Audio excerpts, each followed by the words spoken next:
अस्सलाम वालेकुम नाज़रीन, मैं हूँ तफ़हीम उर-रहमान और इस वक्त मौजूद हूँ आदम जी पेपर मिल जो 1960 में ये बना था।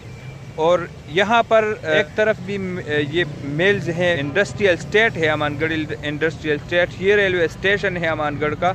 और यहाँ पर बहुत ज़्यादा आमदोरफ्त होती थी, यहाँ हज़ारों लोग रोज़गार पर थे, सूबा भर के बल्कि पूरे पाकिस्तान के लोग यहाँ शिफ्ट हुए थे और वो आज भी बहुत ज़्यादा यहाँ पर मौजूद हैं, रह रहे हैं और यहाँ पर रोज़गार पर थे।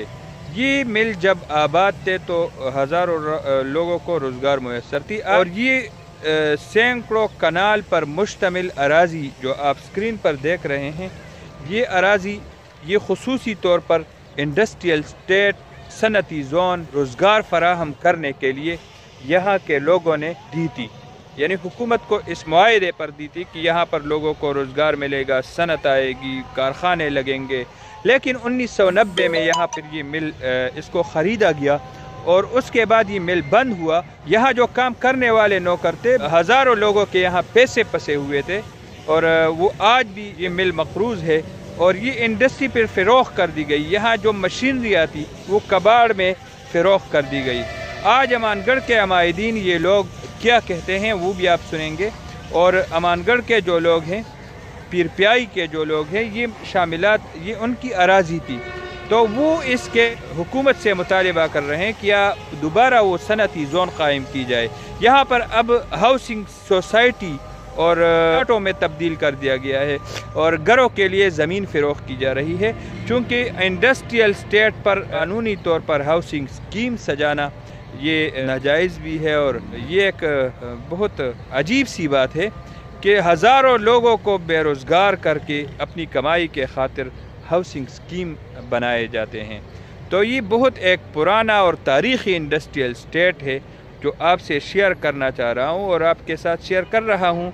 और ये जो यहाँ पर अभी ये गोदाम सारे अगर आपको नज़र आ रहे हैं तो ये गोदाम खाली हैं, गोदामों को किराए पर लगा दिया गया। यहाँ पर मार्केटें बना दी गई, यहाँ पर भारत स्कूल को किराए पर दी गई। तो सनती जोन को बंद करके अपना हाउसिंग स्कीम वो बनाया जा रहा है और लोग उसके ख़िलाफ़ उठ खड़े हुए हैं। उन्होंने चीफ़ जस्टिस ऑफ पाकिस्तान से सोमोटो एक्शन का भी मुतालिबा किया और उन्होंने वो क्या कहते हैं उनकी बात आप प्रेस कॉन्फ्रेंस में सुने। के मुअज़्ज़ज़ लोगों ने ये ज़मीन इंडस्ट्री के लिए बेची थी और उसके सेक्शन 4 के ज़रिए ये मुआहदा था कि यहाँ पर इंडस्ट्री लगेगी और यहाँ के लोग इसमें काम करेंगे, सूदाहाल होंगे। बहुत अरसा ये फैक्ट्री चलती रही, लेकिन 1990 में बहरान का शिकार हुई और मुअज़्ज़म नामी शख्स ने इस मिल को 21 करोड़ रुपए में ख़रीदा और इस मुआहदे पर ख़रीदा कि इसमें कारखाना लगेगा, इस कारखाने को चलाया जाएगा।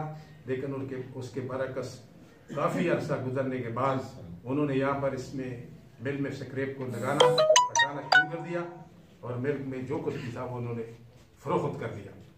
अभी वो ग्रास सेक्शन जो है उसको प्लाटिंग कर रहे हैं और उसको बेच रहे हैं, जो कि वो काफ़ी ग्रां कीमत पर वहाँ पर ज़मीन को बेचा जा रहा है।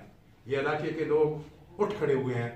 इन्होंने कहा कि जिसके लिए ये ज़मीन को हमने दिया गया था, ये कारखाने को हम दिया गया था, हम ये चाहते थे कि यहाँ पर इंडस्ट्री लगेगी, वहाँ पर इंडस्ट्री नहीं लगी। सेक्शन 4 के ज़रिए जो मुआहदा है उसके तहत हम ये चाहते हैं कि यहाँ पर तो यहाँ इंडस्ट्री लगे, अगर इंडस्ट्री नहीं तो ये ज़मीन यही जो इन मालिकानों का हकूक़ है उनको वापस कर दिया जाए। लेकिन हम फिर भी हुकूमत पाकिस्तान से ये अपील करते हैं कि हमारा ये इलाका जो है ये हम यहाँ पर चाहते हैं कि यहाँ पर इंडस्ट्री लगे और हमारे लोगों को रोज़गार माहौल साजगार हो, लेकिन अभी तक उस पर कोई अमल दरामद नहीं हो रहा। हम इसीलिए आज प्रेस क्लब आए हैं और हम अपनी इस्तदा को आपके सामने पेश कर रहे हैं। मैं ये भी अपने भाइयों से दरख्वास्त करता हूँ कि जिन लोगों ने यहाँ पर प्लाट खरीदे हैं वो अपने प्लाटों के लिए वो अपने उन्हीं पार्टी से आप रजू कर लें, क्योंकि ये डिस्प्यूट है और ये मामला ख़राब है। इसलिए मैं उनसे भी गुजारिश करता हूँ, उनसे बरादराना अपील करता हूँ कि वो भी अपने उस मिशन से बाज आए। हमारे ये मुतालबात मंजूर न हुए तो हम इस पर मजबूर होंगे कि हम शोबरा चौक या GT रोड या पेशावर पे असेंबली के सामने यहाँ कहीं और हमारा अपना एहतजाज जारी रखेंगे। लेकिन मैं ये भी साथ साथ कहूँगा कि हमारा एहतजाज पुरअमन होगा اور ہم اپنے حق کے لیے لڑتے رہیں۔ اگر حکومت نے بھی ہماری اس استدعا کو، ہماری اس پرامن احتجاج کو انہوں نے بھی ہمارے ماننے کی کوشش نہ کی تو ہم حکومت کے خلاف بھی احتجاج کریں گے۔